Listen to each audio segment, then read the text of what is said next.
दोस्तों, आज हम शुरू करने वाले हैं हिंदी व्याकरण का एक महत्वपूर्ण टॉपिक क्रिया, जिसमें हम जानेंगे क्रिया की परिभाषा, क्रिया शब्द की उत्पत्ति और उसकी रचना के बारे में देखेंगे तथा क्रिया के वर्गीकरण को समझेंगे और उसके उदाहरणों को देखेंगे। तो चलो शुरू करते हैं। सबसे पहले हम देखते हैं क्रिया की परिभाषा। क्रिया किसे कहते हैं? किसी वाक्य में प्रयुक्त वह शब्द जिसके द्वारा किसी काम का करना या होना पाया जाता है उसे क्रिया कहा जाता है। यानी जब वाक्य में किसी काम का करना या होना पाया जाता है या किसी कार्य को करने की प्रक्रिया ही क्रिया होती है। क्रिया एक विकारी शब्द है जिसका अर्थ होता है काम, यानी क्रिया का अर्थ ही काम होता है। क्रिया की उत्पत्ति धातु शब्दों से होती है, यानी क्रिया का मूल रूप ही धातु होता है। मूल धातु शब्द में ना प्रत्यय लगाने से क्रिया बनती है। किसी वाक्य में लिंग, वचन, काल आदि के आधार पर क्रिया का रूप परिवर्तित होने के साथ साथ संज्ञा एवं सर्वनाम के आधार पर क्रिया का रूप परिवर्तित होता है। क्रिया करने वाले को कर्ता कहते हैं। यानी क्रिया किसे कहते हैं? क्रिया वह कि किसी भी वाक्य में किसी काम का करना या होना पाया जाना ही क्रिया होती है। क्रिया का अर्थ होता है काम तथा क्रिया को जो करता है उसे हम कर्ता कहते हैं, यानी क्रिया को संपादित करने वाला ही कर्ता होता है। आगे चलते हैं, हम क्रिया के उदाहरण देखते हैं। तो क्रिया के उदाहरण है, विक्रम पढ़ रहा है, शास्त्री जी भारत के प्रधानमंत्री थे, महेश क्रिकेट खेल रहा है, सुरेश खेल रहा है, राजा राम पुस्तक पढ़ रहा है, बच्चे क्रिकेट खेल रहे हैं, लड़कियां गाना गा रही है। इन सभी उदाहरणों में कोई ना कोई कार्य हो रहा है, अतः ये सब क्रिया के उदाहरण हैं। आगे चलते हैं।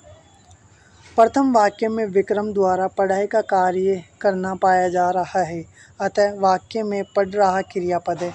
द्वितीय वाक्य में स्पष्ट से किसी काम का करना दिखाई नहीं दे रहा, लेकिन काम का होना पाया जा रहा है, अतः इस वाक्य में थे क्रियापद होगा। तृतीय वाक्य की बात करें तो तृतीय वाक्य में महेश द्वारा क्रिकेट खेला जा रहा है, अतः क्रिकेट खेलने का काम करना पाया जा रहा है। इस वाक्य में खेल रहा क्रियापद होगा। आगे चलते हैं। क्रिया शब्द।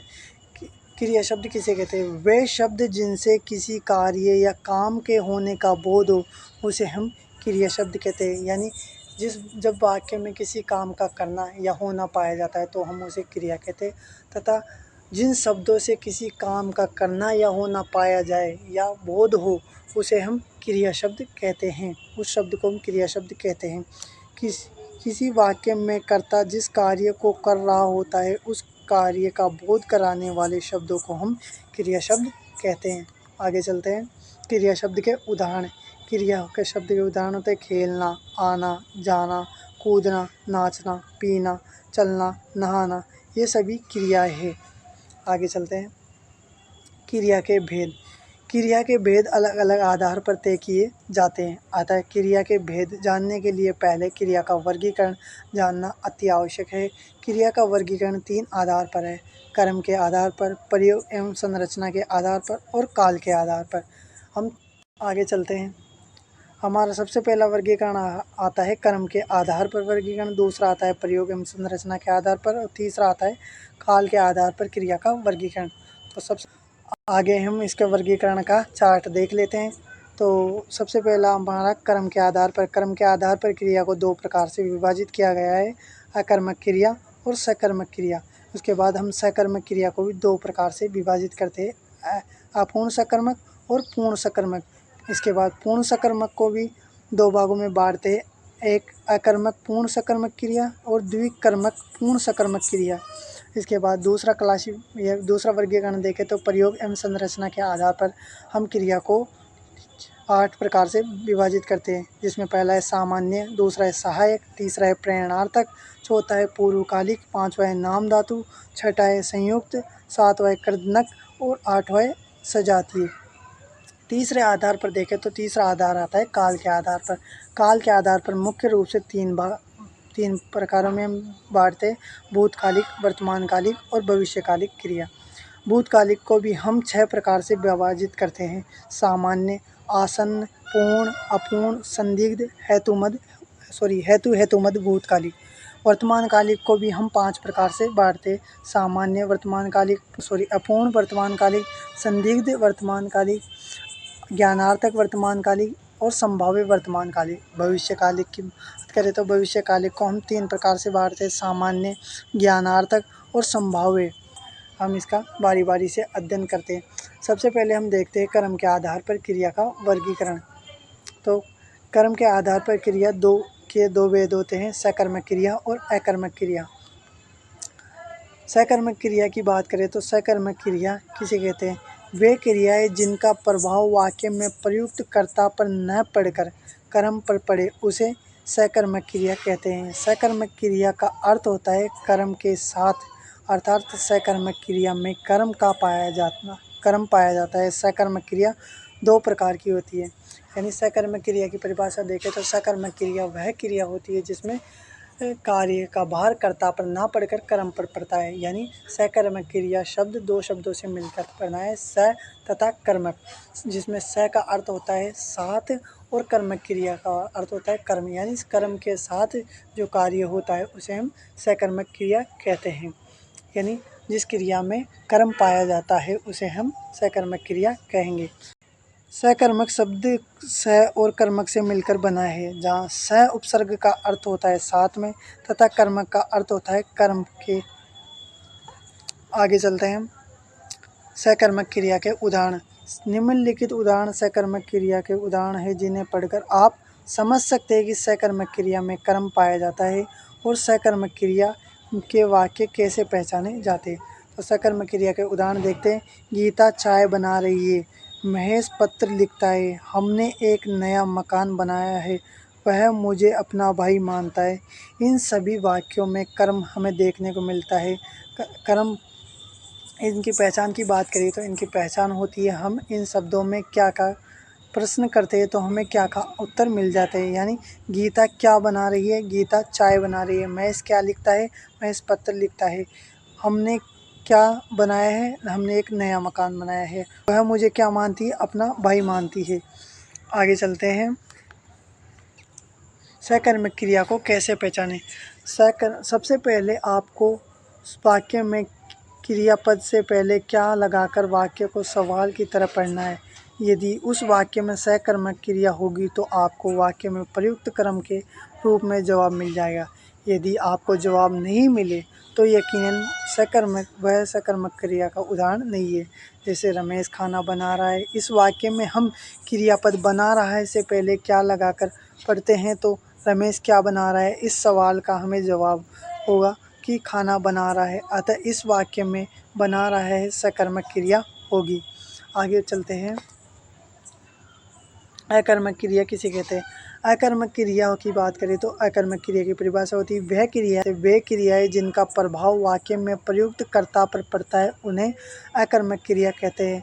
अकर्मक क्रिया का अर्थ कर्म के बिना होता है, अर्थात अकर्मक क्रिया के साथ कर्म प्रयुक्त नहीं होता। अकर्मक शब्द अ और कर्मक से मिलकर बना होता है, जहाँ अ उपसर्ग का अर्थ बिना और कर्मक का अर्थ होता है कर्म के।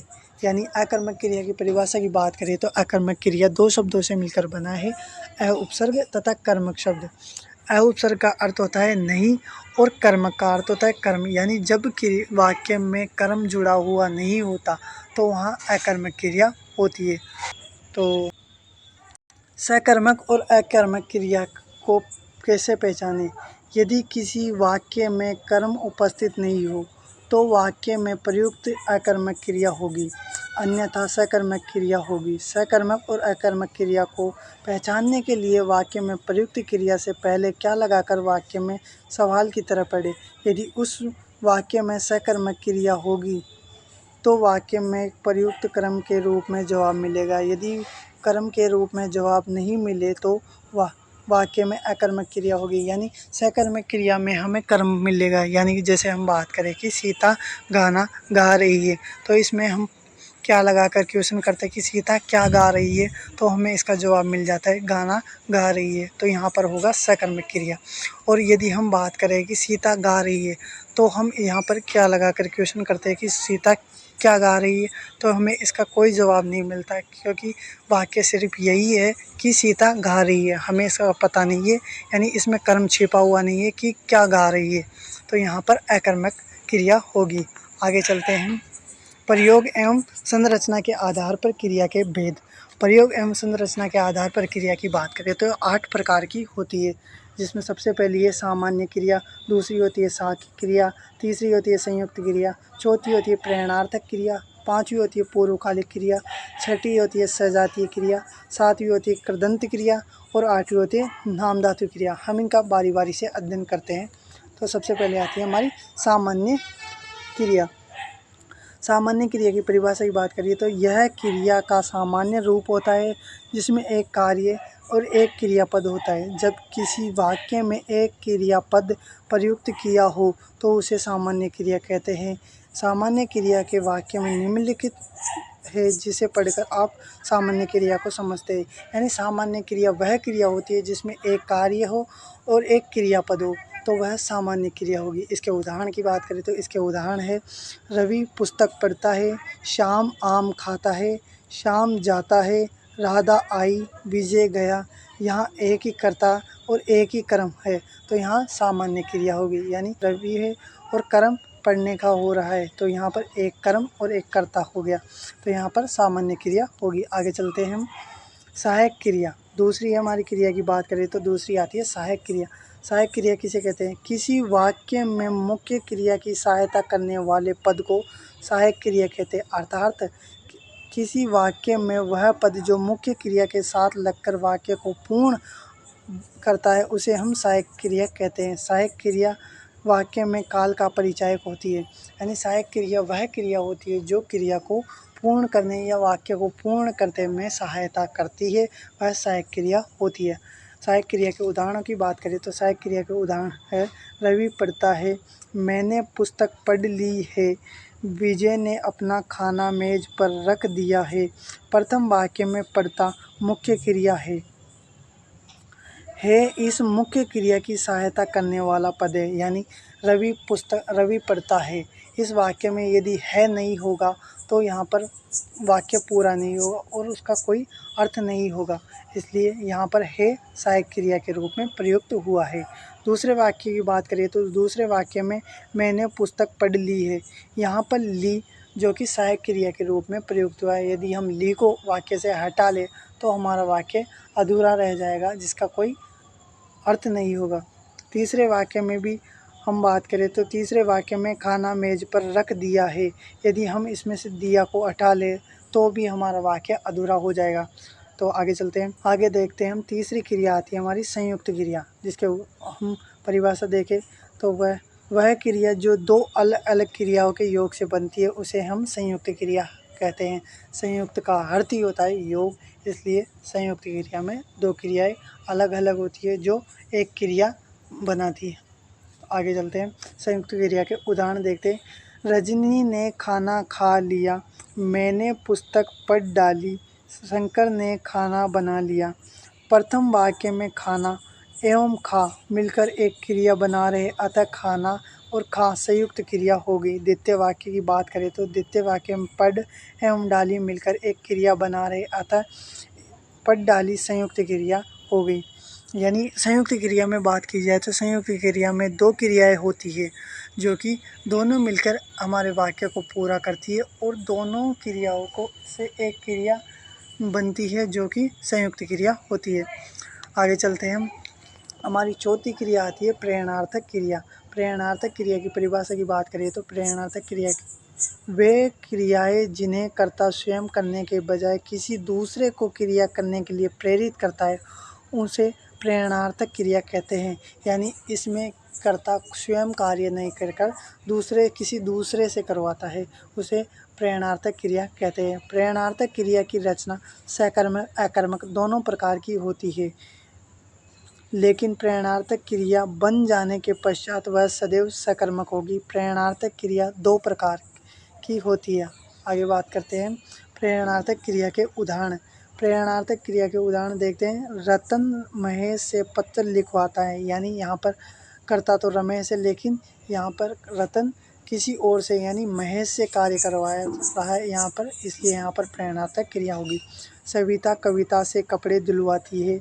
अध्यापक बच्चों से पाठ पढ़वाता है। रवि माँ से खाना बनवाता है। शंकर विजय से साइकिल चलवाता है। यानी यहाँ पर कर्ता तो कोई और है और कार्य कोई और कर रहा है, तो यहाँ पर प्रेरणार्थक क्रिया होगी। इस वाक्य में कर्ता रतन महेश से पत्र लिखवाता है, अतः इस वाक्य में लिखवाता है प्रेरणार्थक क्रिया होगी। द्वितीय वाक्य में बात करें तो कर्ता सविता कविता से कपड़े धुलवाती है, अतः इस वाक्य में धुलवाती है प्रेरणार्थक क्रिया होगी। इसी तरह से इस तीनों वाक्यों में भी प्रेरणार्थक क्रिया देखने को मिलती है। आगे हम बात करते हैं प्रेरणार्थक क्रिया के दो कर्ता होते हैं, यानी प्रेरणार्थक क्रिया में दो कर्ता होते हैं। एक तो होता है प्रेरक कर्ता, जो कर्ता क्रिया करने के लिए प्रेरणा देता है, यानी जो प्रेरक कर्ता वह कर्ता होता है जो खुद स्वयं कार्य नहीं कर किसी दूसरे कर्ता को कार्य करने के लिए प्रेरित करता है, उसे प्रेरक कर्ता कहते हैं। और दूसरा होता है प्रेरित कर्ता, जो कर्ता स्वयं कार्य करता है।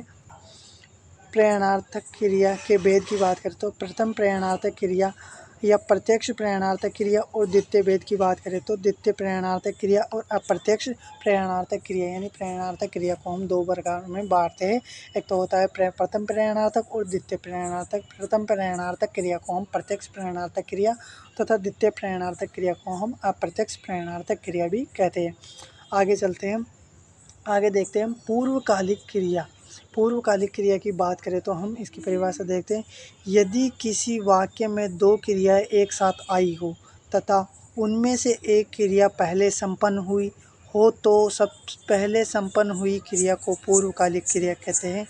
मूल धातु के साथ कर प्रत्यय लगाने से पूर्वकालिक क्रिया बनती है, यानी पूर्वकालिक क्रिया वह क्रियाएं होती है जब वाक्य में दो क्रियाएं आती है तथा पहली क्रिया पहले संपन्न हो गई हो तो वह क्रिया पूर्वकालिक क्रिया होती है, जो कि कर प्रत्यय के योग से बनती है। इसके उदाहरणों की बात करते हैं। पूर्वकालिक क्रिया के उदाहरण, विकास पढ़कर सो गया, तो यहाँ पर दो क्रिया हो रही है, एक तो पढ़ने की और एक सोने की, जो कि पढ़ने की क्रिया पूर्ण हो चुकी है, तो यहाँ पर पढ़कर में पूर्वकालिक क्रिया है।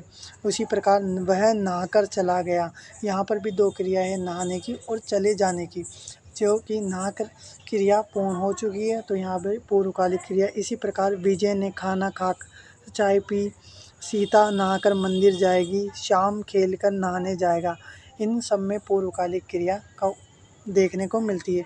प्रथम वाक्य में पढ़कर एवं सो गया दो क्रियाएं एक साथ प्रयुक्त हुई है, जिसमें से पढ़कर पहले संपन्न हुई है, अतः इस वाक्य में पढ़कर पूर्वकालिक क्रिया है। इसी तरह आप अन्य उदाहरणों को समझ सकते हैं। आगे हम बात करते हैं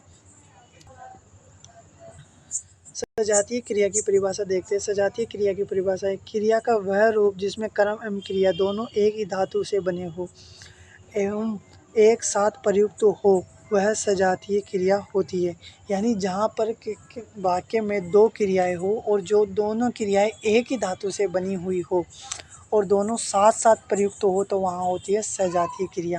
सजातीय क्रिया के उदाहरण की बात करें तो सजातीय क्रिया का उदाहरण है भारत ने लड़ाई लड़ी, तो यहाँ पर लड़ाई और लड़ी इनमें दोनों में एक ही धातु का प्रयोग हुआ है, तो यहाँ पर सजातीय क्रिया हो गई और दोनों एक साथ आ रही है, यानी एक साथ प्रयोग की जा रही है, तो यहाँ पर सजातीय क्रिया होती है। आगे हम बात करते हैं कर्दंत क्रिया। कर्दंत क्रिया किसे कहते हैं? वह क्रियाएं जो क्रिया पदों के साथ प्रत्यय लगाने से बनती है उन्हें हम कर्दंत क्रिया कहते हैं। कर्दंत क्रिया के उदाहरण की बात करें तो कर्दंत क्रिया के उदाहरण है चल धातु से चलना, चलता, चलकर, लिख धातु से लिखना, लिखता, लिखकर, ये सभी कर्दंत क्रिया के उदाहरण हैं। आगे हम बात करते हैं नाम धातु क्रिया। नाम धातु क्रिया की परिभाषा की बात करें तो आम तौर पर सभी क्रियाओं की रचना किसी न किसी धातु से होती है, लेकिन जब किसी क्रिया की रचना धातु से ना होकर संज्ञा, सर्वनाम या विशेषण से हो तो उस क्रिया को हम नाम धातु कहते हैं। यानी सभी क्रियाओं की रचना किसी न किसी धातु से होती है, लेकिन जब क्रिया की रचना धातु से ना होकर संज्ञा, सर्वनाम या विशेषण से हो तो वहाँ पर नाम धातु क्रिया होगी। नाम धातु क्रिया के उदाहरण की बात करें तो नाम धातु के उदाहरण होती है अपना। अपना सर्वनाम है यहाँ पर, इसमें ना लगाने से अपनाना क्रिया बनती है। और चमक, चमक यहाँ पर संज्ञा है, जिसमें ना प्रत्यय लगाने से बनता है चमकना और चमकाना, जो कि नाम धातु क्रिया के उदाहरण हैं। आगे हम बात करते हैं। तीसरा आधार है हमारा क्रिया का काल के आधार पर क्रिया के भेद, यानी तीसरे आधार पर हम क्रिया का विभाजन करते हैं काल के आधार पर। काल के आधार पर 3 प्रकार से हम क्रिया को बांटते हैं: भूतकालिक क्रिया, वर्तमानकालिक क्रिया और भविष्यकालिक क्रिया। हमें ये काल के आधार पर क्रिया का विभाजन है। भूतकालिक क्रिया वह होती है जिसमें कार्य पूरा हो चुका होता है, तो वहाँ भूतकालिक क्रिया होती है, तथा वर्तमानकालिक क्रिया वह क्रिया होती है जिसमें कार्य वर्तमान में चल रहा होता है, तथा भविष्यकालिक क्रिया वह होती है जहाँ में कार्य भविष्य में प्रयुक्त होगा या प्रयोग होगा, संपादित होगा, तो वहाँ पर भविष्यकालिक क्रिया होती है। आई होप आपको वीडियो पसंद आई होगी। यदि वीडियो पसंद आई तो वीडियो को लाइक करें, हमारे चैनल को सब्सक्राइब करें। धन्यवाद।